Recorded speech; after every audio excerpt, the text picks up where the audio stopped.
What's up everybody, the Overwatch universe is ripe with viable new hero candidates, which is why I've picked one of the most renowned recent characters for today's full hero concept. And that character is of course, the Junkertown Queen. With her mighty axe and commanding voice, she rules the chaotic Junkers as the most feared and respected leader in the entire Outback and offers a whole new take on how to support a team. This is Master Ian Gamer, and let's get into it. Like my previous concepts based on existing Overwatch characters, the best place to start is with briefly analyzing what we already know about them. The Junker Queen is a rather mysterious character with little known about her origins and motivations, but there's still more than enough here to design a viable hero kit. The Queen is described as a former mech fighter champion who rose to power as the ruler of Junkertown through her charisma and combat skills. This right off the bat tells us that she's more than capable to stand on the field of battle, but the more unique and interesting aspect of her as a character comes from her being a charismatic queen. Any old Bruce can swing a sword or fire a gun, but it takes a great leader to be able to unite a group and claim victory. Thus, I decided that she would be best as a support hero who uses her position of power to aid her team in battle. If Lucio is the feel-good hero who supports his team through kindness and good vibrations, then Junker Queen is the abrasive opposite, who supports through strict commands and discipline. And oh boy, are there some fun things I've come up with for that. Real quick, before we dive into her kit and abilities, I would like to say that if you do end up enjoying this video, then please feel free to leave a like and share it with a friend, as both of those really do a lot to help out my channel in future videos. So getting onto the Queen's in-game hero kit, she has the usual 200 health with no shields or armor, and has an average body size and shape for female non-tank heroes. Her outline is defined by her tall hair, shoulder spikes, and long cape. Her primary weapon is the healing axe. What at first seems to be just your typical post-apocalyptic junk weapon is actually a strategically designed tool capable of both slicing enemies and healing allies. The head of the axe contains a small capsule of condensed hydrogen, the same chemical used in Roadhog's canisters, this time compressed into a liquid like what we see in the canister refilling station. When the Queen swings her axe, it sprays out drops of the hydrogen, healing nearby allies in front of her. This is a directional AoE heal, similar in shape to Reinhardt's Earth Shatter, and is capable of healing multiple targets with each swing. The spray emits in a two-dimensional horizontal cone wherever the player is looking, thus allowing the Queen to heal allies at different elevations than her just by aiming at them. However, the axe is still a weapon, so not only does it heal allies, but it also damages enemies she hits with it too. The damage only applies to enemies physically hit by the swing though, so its melee damage range is shorter than the range at which it can heal. The healing axe heals for 55 per swing, which comes out to roughly 61 healing per second. It has a speed of one swing every 0.9 seconds, which is the same speed at which Reinhardt swings his hammer. The weapon's healing range is 10 meters from the Queen's position and sprays out in an 80-degree angle in front of her. This means her total healing output through the axe is lower than Moira's biotic grasp and also has a shorter range. However, it's not restricted by any kind of cooldowns or resource meters and has a wider AoE cone, thus making it easier to heal multiple allies who are slightly more spread out to her sides. For damage, the axe deals 55 per swing, which again comes out to about 61 DPS and has a range of 4 meters. This damage output is slightly higher than Brigitte's Rocket Flail, however it only has 2/3 the range and swing speed of Rocket Flail, which is where it trades off. And additionally, Junker Queen doesn't have nearly as much sustain, meaning that if she's up front trying to deal damage in the same way as Brigitte, she's going to die pretty much immediately. The healing axe is designed to be a close-range tool which is effective at healing multiple allies simultaneously. Its closest comparison is of course Moira's biotic grasp, although the axe's lower overall healing output makes it slightly less effective at healing high health pool targets. The damage aspect of it is primarily for self-defense when getting attacked at close range, and as I said, wouldn't be effective at DPSing in the same way as Brigitte.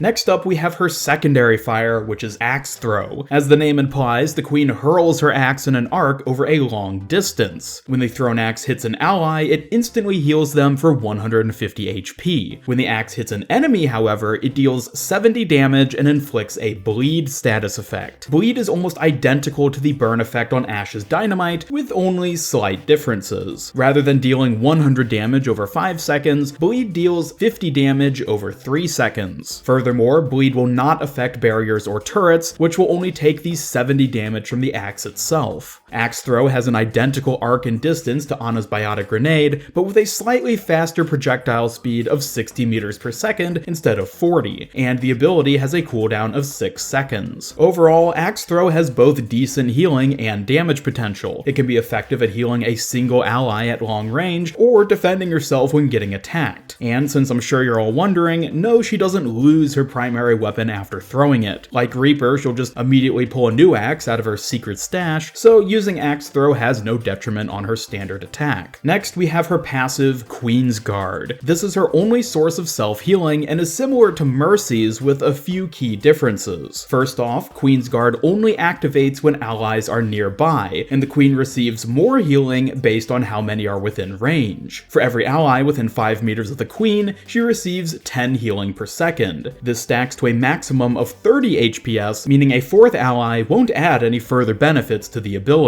Additionally, unlike Mercy's regeneration, there is no damage delay on Queen's Guard, thus letting her still self-heal while taking damage. This latter aspect may sound strong, but there are many factors which justify it on the Queen. First off, unlike Mercy, who can easily Guardian Angel out of trouble, Junker Queen has no special movement abilities. If she gets targeted by enemy flankers or dive heroes, her only option is to fight them. Plus, she is heavily reliant on her team in order for Queen's Guard to have any real effect. While Mercy can get that sweet 20 HPS anywhere, the Queen needs 2 nearby allies in order to achieve that same level of self-healing. That's why she has the potential to reach as much as 30 HPS, since it's a trade-off for having to rely on teammates, which we all know is a burden in and of itself. Moving on now to her first activated ability, she has War Cry. When used, the Queen shouts at her team, telling them to pick themselves up and keep fighting. This ability has a cone-shaped area of effect in front of her, and both heals all allies in its AoE, as well as cleanses them of crowd control and negative status effects that they are currently afflicted with. I'll cover the healing side when I get to the numbers on this ability, but first I want to elaborate on the anti-CC aspect, since I'm sure many of you are going to have questions about it. War Cry functions as an instantaneous cleanse, which means that it removes current crowd control effects, but doesn't grant future CC immunity in the same way as Orisa's Fortify. The best example of how this would work is if your teammate is trapped in Mei's Blizzard. Shouting at them will cause them to instantly unfreeze and be able to move, but since they are still physically in the blizzard, they'll immediately start to freeze again. However, if they're close enough to the edge or have their own sort of escape mechanics, then this cleanse is more than enough to save them. Also, when it comes to stuns which have some kind of recovery animation, such as standing up from having been earth shattered or slept, War Cry will cause that ally to immediately start the recovery animation rather than just instantly teleporting them to their feet. This is more so to keep with the coherent visuals and physics of the game rather than for balance. Furthermore, War Cry has no effect on CC that physically displaces the player, such as far as Concussive Blast or Doomfist's entire kit. I've compiled a complete list of CC abilities that are and aren't cleansed by War Cry. The basic rule here is that if the CC effect has knockback or displacement, it's exempt, with just a couple exceptions. While Rocket Punch, Charge, and Hook are all both stuns and displacements, I only exempted Rocket Punch since there's no physical component which can be interrupted. Currently, if you stun Ryan or Hog during Charge or Hook, it breaks the stun and displacement of their targets. However, if you stun Doomfist after he's already punched some poor sap, there's nothing you can do to interrupt their one-way ticket into the wall. And to keep things from getting messy, a target cleansed from Reinhardt's charge cannot be re-pinned by that same charge, although he could go on to pin others. A couple more things which may need clarification is that Junkrat's Steel Trap is broken by the ability only if it's currently rooting an ally. Also, if an ally is in the process of being frozen by Mei's ultimate or endothermic blaster, then it resets the process to 0 as if Mei had only just started freezing them. Moving on to the ability numbers, as I said, it also heals. All teammates within its area of effect instantly heal for 75, followed by 50, which applies over the next 5 seconds. War Cry has a max range of 20 meters, which is the same distance as Ryan's Earth Shatter, but with a slightly wider angle of 60 degrees. Also, unlike the flat cone AoE of Healing Axe, War Cry affects a 3-dimensional area, allowing it to hit allies at different elevations. It has a cooldown of 10 seconds. The main idea behind War Cry is to give her an ability that can significantly counter crowd control. Currently, the only abilities in game which achieve a similar effect are Zarya's Bubbles and Orisa's Fortify, but War Cry is designed to be strong in that it also removes negative status effects like Hack and Sleep, as well as being able to apply to multiple teammates at once. once. This makes it a very good counter to CC ultimates like Earthshatter, EMP, and Blizzard. However, Warcry has a fairly long cooldown, meaning that if you use it too frivolously, then you won't have it ready to counter an enemy ultimate. A smart Rhine or Sombra player will just wait for the queen to shout and then ult immediately afterwards. It's a matter of being smart and outplaying the enemy. Also, if Junker Queen herself gets hit by the Earthshatter or EMP, then she can't use the ability anyways. So more than anything, it comes down to good game sense and ability management. The healing aspect of Warcry is there so that the ability isn't only useful as an anti-CC. In many cases, the enemy might not be running any crowd control heroes, or at least not any who can effectively be countered by the ability. So it needs to have some other value as well. It's the same with Orisa's Fortify, which grants both CC resistance and damage reduction to be useful in a variety of situations. This then takes us to Junker Queen's second activated ability, Enforce. The queen points at an ally and designates them as now being her personal enforcer. This is a targeted ability which gives an ally increased damage output and reduces damage taken for a short period of time. For all intents and purposes, it's a mini nano boost. Enforce gives the targeted ally a 15% damage buff and 15% damage reduction for 4 seconds, with an 8-second cooldown that begins when either the ability wears off or the enforcer dies, and can be used on an ally up to 30 meters away. While Enforce is active, Junker Queen receives ultimate charge equal to 15% of the damage dealt by the enforcer, just as Mercy gets ult charge proportional to her damage boost ability too. Additionally, if the enforcer is within range of her Queen's Guard passive, they will provide 20 HPS instead of the normal 10. The max possible self-healing is still 30, so the enforcer essentially counts as being 2 allies in regards to her passive. Enforce lets the queen give her team just a little extra boost to help out in a fight. 15% isn't very much, being only about a third of the 50% buff given by Nano Boost and only lasting half as long. However, being an activated ability, it's balanced more closely to Mercy's damage boost, which increases an ally's damage output by 30%. Enforce just splits that number between damage boost and damage reduction. While Mercy has more freedom with being able to toggle her damage boost on and off as she pleases, she has to be actively targeting her boosted ally for the duration of its effect. The queen, by comparison, can set and forget Enforce in much the same way as Zenyatta's orbs, where she's free to continue using her other abilities while it's active, but this is offset by it having a cooldown and limited uptime. Overall, it's a useful ability for a variety of situations, whether it's getting a bit more out of one of your team's DPS ults, helping a tank to survive just a little longer, or boosting your own self-healing for a short while. Finally, getting onto the last of Junker Queen's abilities, she has an ultimate truly fit for a mech fighter champion, Gladiator.